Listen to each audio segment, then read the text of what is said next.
A Guerra da Tríplice Aliança foi definitivamente uma agressão imperialista e colonialista contra o Estado e a população da República do Paraguai.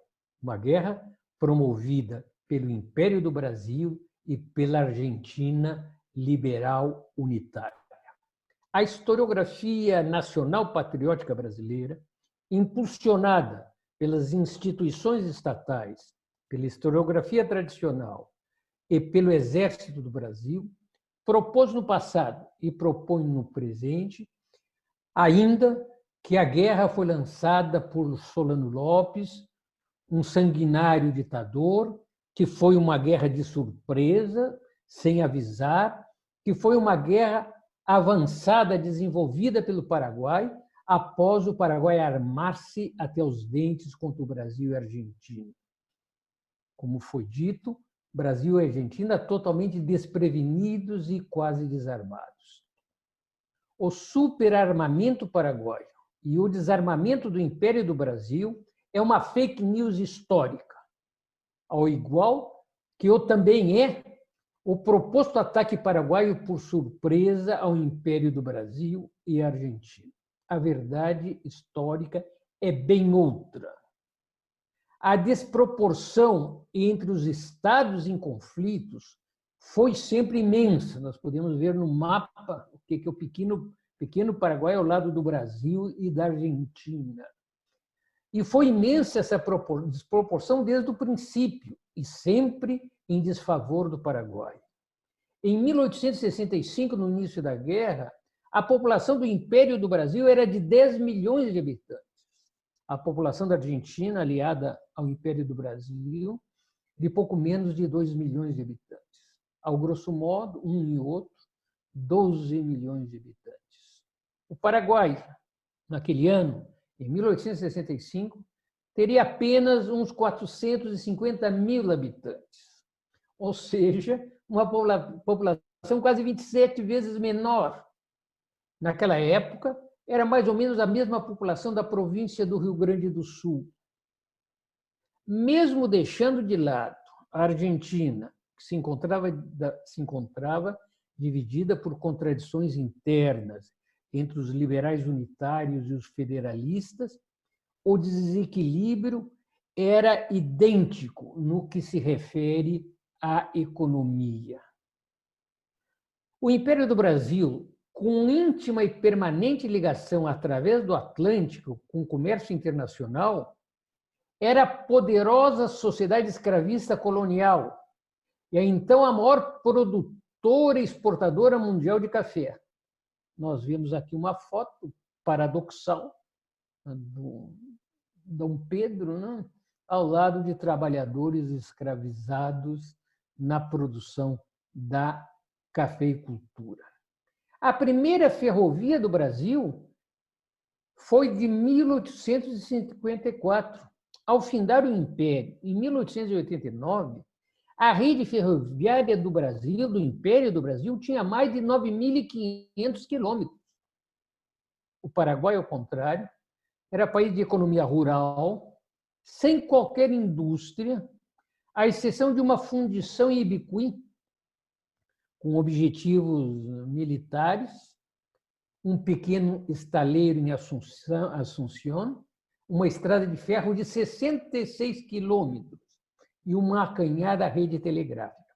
Nós vemos aqui nessa bela fotografia parte das ruínas, né, da fundição de Ibicuí, que se encontra ainda no Paraguai à disposição a um pequeno museu, né, que pode ser visitado. Se encontra no interior do Paraguai.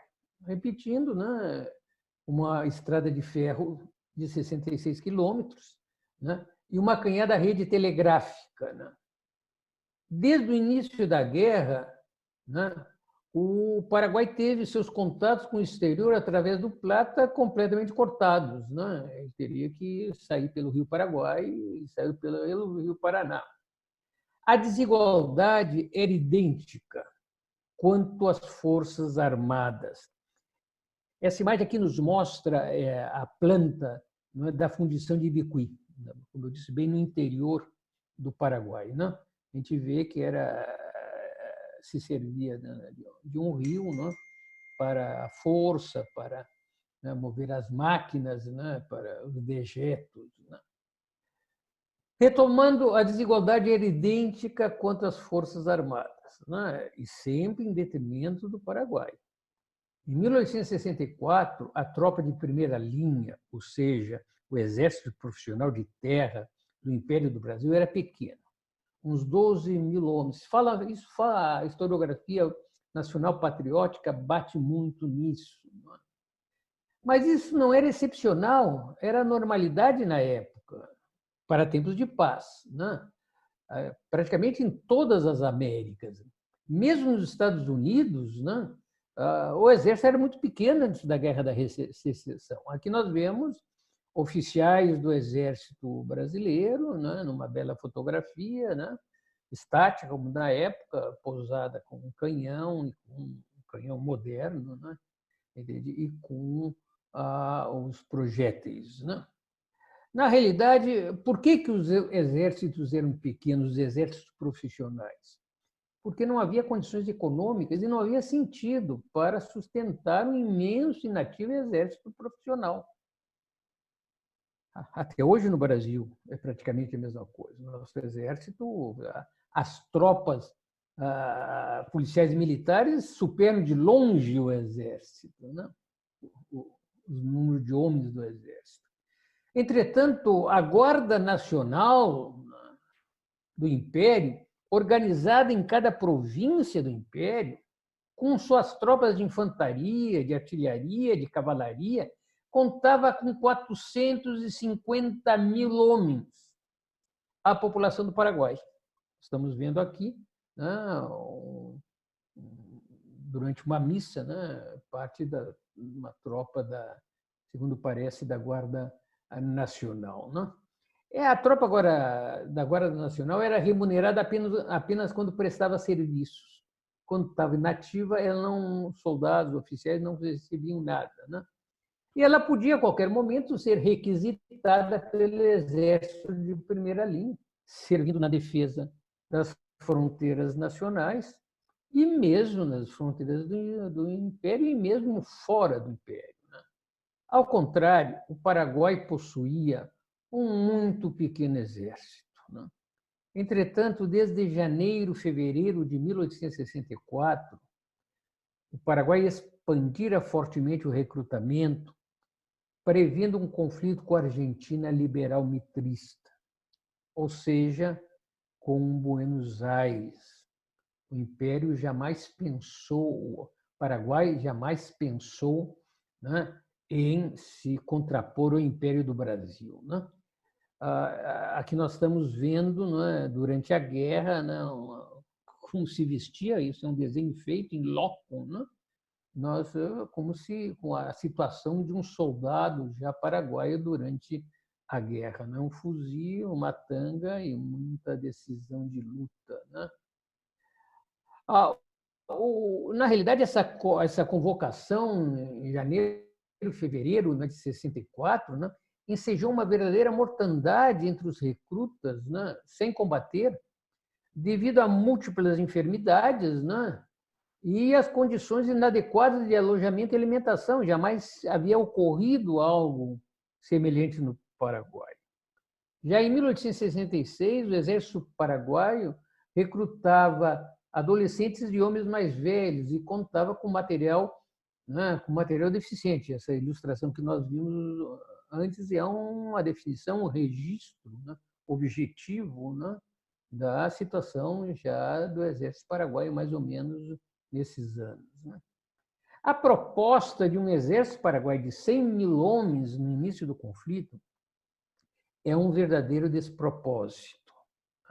É a mesma coisa que propor botar 80 pessoas num Volkswagen. Né? Possivelmente uns 40 mil recrutas haviam sido convocados, treinados sumariamente, enviados de volta para casa. Né?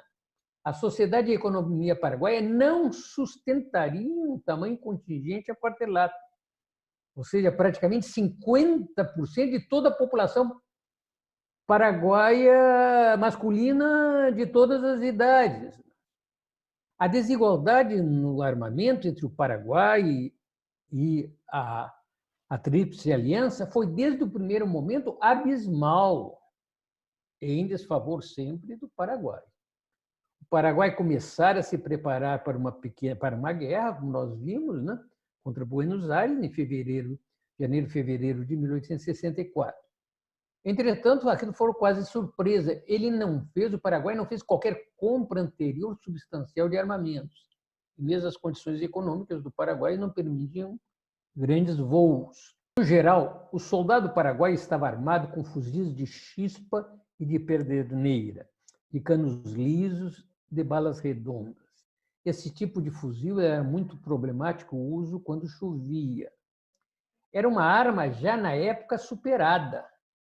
As tropas imperiais, ao contrário, desde o início do conflito, portavam fuzis Miniés e Enfield, de canos raiados, né, atira a bala mais longe, mais certeira, com fulminantes para a ignição, de armamento muito mais rápido.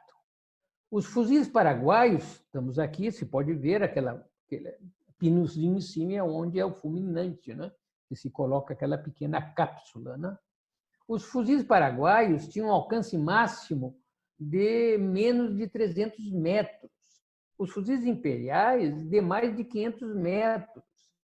No final da guerra, quando faltavam até mesmo os antiquados fuzis de pederneiras para o exército paraguaio, na cavalaria, sobretudo na cavalaria imperial, a cavalaria portava carabinas de repetição de 7 tiros, né, que foram aprovadas na Guerra da Secessão nos Estados Unidos, né, que era uma arma, até hoje, uma arma poderosa, né, se dispara semiautomática, né, não é necessário recarregá-la, se recarrega pela culatra 7 tiros e se dispara um depois do outro. Né. A mesma defasagem se dava no relativo à artilharia paraguaia de campanha, né? Aquela que se leva, e a deposição, que fica nos fortes. A artilharia paraguaia era de alma lisa, né? Não raiada, né? E a seguir, raiada precariamente. Ela se mostrou, desde o início de 1866, completamente ineficaz contra os novos encouraçados da Marinha de Guerra Imperial. Né? Aqui nós estamos vendo o famoso fuzil Cristiano, né? Se chama esse nome, né? Porque ele foi fundido com bronze, né? Dos sinos das igrejas, daí o nome. Né? Foi um grande esforço, né? Fundindo Ibicuí, né? Foi um grande esforço militar, da engenharia militar paraguaia, né? É um canhão poderoso, que, entretanto, não tinha capacidade, não tinha efetividade contra os encouraçados imperiais. Mesmo desses canhões, seus projéteis apenas riscavam as couraças dos navios imperiais. E a diferença da marinha, entre a marinha de guerra, né, do Império e a marinha de guerra do Paraguai, né, nem era abismal, né? Era outra coisa. Né? Efetivamente, no início do conflito, o Império do Brasil possuía a segunda Marinha de Guerra das Américas, uma marinha treinada, com escolas de oficiais, com escolas de recrutas e larga experiência de combate. Né? E logo depois ela vai ter os encouraçados. Aqui nós estamos vendo, né, um encouraçado imperial, um belo encouraçado imperial com os canhões acasamatados, né, dentro de proteções, casamatas também blindadas. Em 1865, no início da guerra, né, a Marinha Imperial dispunha de mais de 600 oficiais e 3.200 marinheiros, com quase 70 navios armados, né, muitos deles com os mais modernos canhões. No final da guerra, a Marinha de Guerra, com incorporação, compra e fabricação, os encouraçados tinha praticamente mais de 90 mil. O Paraguai não tinha marinha de guerra. A exceção da corveta Taquari, que nós estamos vendo aqui a imagem, né, que é uma construída na Inglaterra de 1852, de casco de ferro, mas não era encoraçada, né? E, para se preparar para o conflito, armou alguns navios civis reforçados e artilhados, né? Não tinha oficiais, não tinha marinheiros, né, treinados no conflito. Durante todo o conflito, o Império do Brasil seguiu produzindo e, sobretudo, importando do exterior navios coraçados e material militar moderno, até um balão aerostático para controlar, não é, as defesas paraguaias, né, foi importado, né, dos Estados Unidos, né, e terminou não funcionando. Se pagou a peso de ouro, o Caxias mandou de volta, né, porque não servia para grande coisa, né? Enquanto que o Paraguai manteve-se encerrado nas suas fronteiras, né, bloqueado, né, à exceção de um contato precário com a Bolívia, né, através do sul do Mato Grosso, Corumbá, mas era uma trilha que passava alguns homens, nem mesmo carretas conseguiam passar, né? Os fake news históricos nacionais patrióticos e aliancistas sobre o superarmamento paraguaio serviram e servem para justificar a dificuldade do poderoso Império do Brasil, aliado à Argentina liberal unitária e o Uruguai de Venâncio Flores, de vencerem a pequena nação rural sitiada.